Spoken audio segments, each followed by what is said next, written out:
Welcome back to Wisdom with the Wise Counselor podcast. I'm your host, Latif, aka the Wise Counselor. And family, today, I'm just jumping right on in. I'm trying something new. I'm going to record my podcast on video here, and we'll see how this goes. Listen, you may not know, see, this is why I hate switching up things, because I got to get into it. Listen, you may not be where you want to be right now. Maybe you're still fighting battles that nobody even knows about. Maybe you're frustrated because the vision you had for your life doesn't look like anything like the reality that you're walking in. Do you know what I'm talking about? I want you to hear this. Your past is not your prison.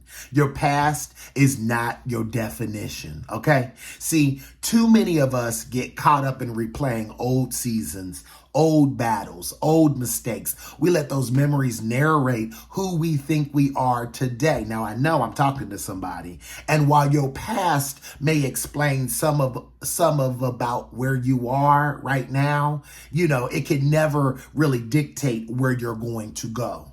Life doesn't stand still. Life is moving, if you didn't know. It's always shifting and shaking and growing and stretching and changing. And when you decide to stay stuck, that's when that's when the slow depletion of your vision starts to creep in. That's when doubt whispers into your ear. That's when depression tries to weigh you down. That's when weariness starts to feel normal. That's when your inspiration dies. And that's when your purpose starts to feel too far away to even chase. But here's the truth.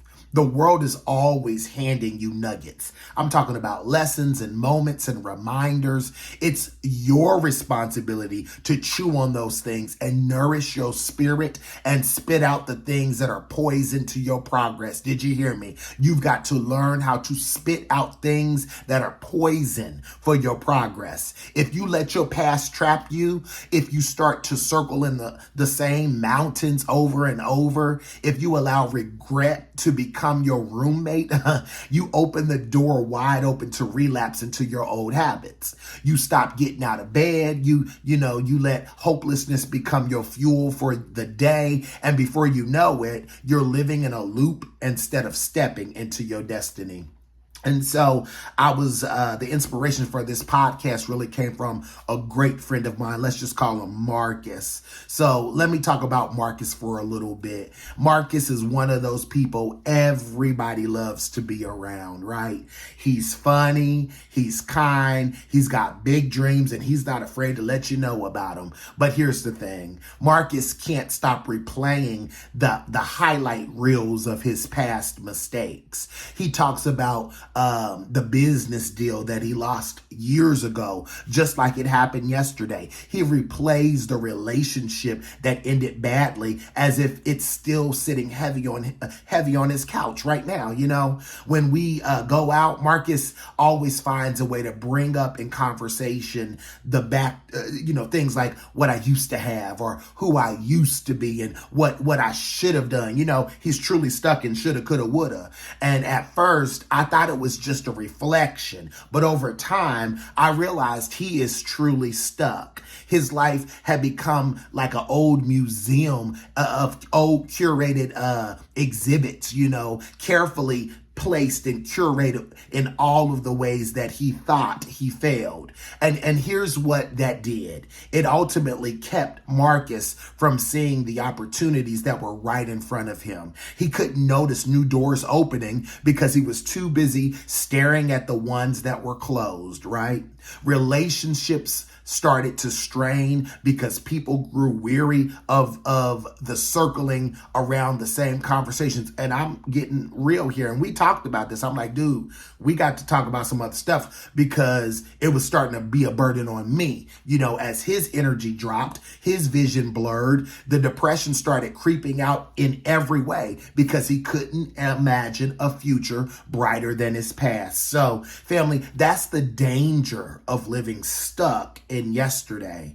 It's like Marcus, who was holding on to an old GPS that kept routing and rerouting him back to the same street corner when destiny was calling him to a whole new city. Do you know what I'm saying? And I think that's a great place to pause right there. I want you to really think.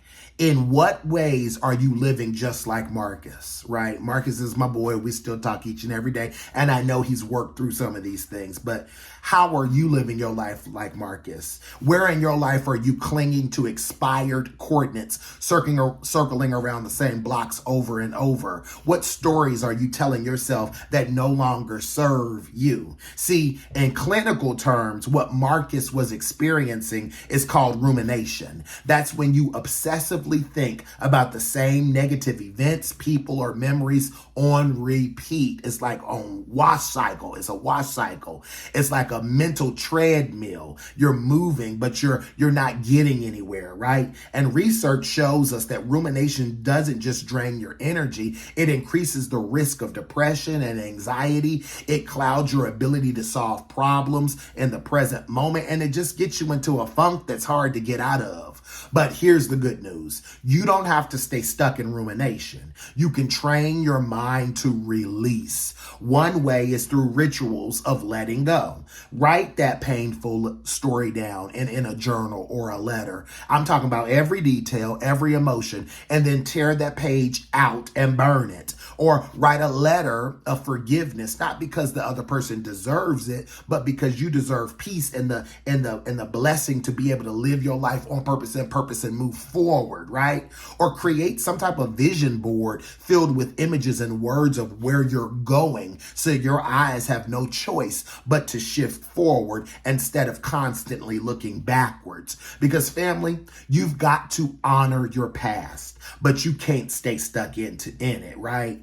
The only time you should look back is when it strengthens you, when it gives you clarity, and it reminds you of how far you have come. See, staying stuck in shoulda, coulda, woulda becomes a burden. It has to serve a meaningful purpose. But if you don't ever let your past become the thing that makes you question your character, your worth, or your next move. You are more than what you've been through. You are more than the mistakes that you have made. You are more than the mountains, and you are more than the valleys. And if nobody has told you today, let me tell you this. Your best days haven't even been lived yet. I want you to suck that message in right now, that nugget of encouragement. You have not seen your best days quite yet, but they're coming. This is part of the podcast that I like to call The Wise Counselor Unfiltered. It's real, it's raw, it's honest. It's my top 3 things I want you to hear from the podcast that I'm taking away. Number 1, stop using your past as a crutch.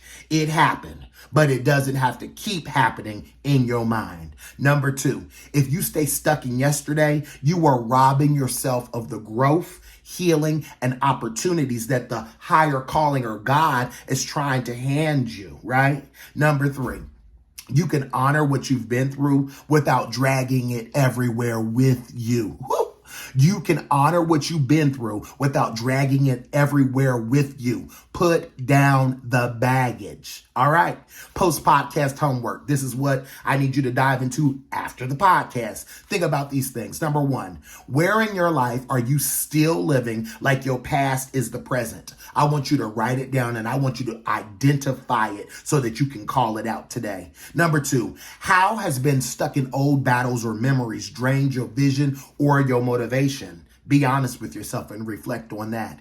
And finally, what is one ritual you could create right now to release yourself from the past? Writing a forgiveness letter, tearing up old reminders, starting a gratitude journal, or creating a vision board for your future. Those are just some examples. But what can you do that you think might help you move from the burden of thinking about your past? So family, that's what I have right now. I hope that this podcast doesn't go in one ear and out the other. I really want you to reflect on it, and I want you to grab a hold of something in this podcast and our time together and put it into practice, right? There's no need to listen to me if you're not going to put something into practice. And I want you to remember that there is no present moment like the moment to pause and ease into yourself and reclaim your authority. At the end of the day, never forget that you are the only one who is in control of your thoughts, your actions, and your reactions to what life throws your way. And always know that I love you. There's absolutely nothing you can do about that. But also,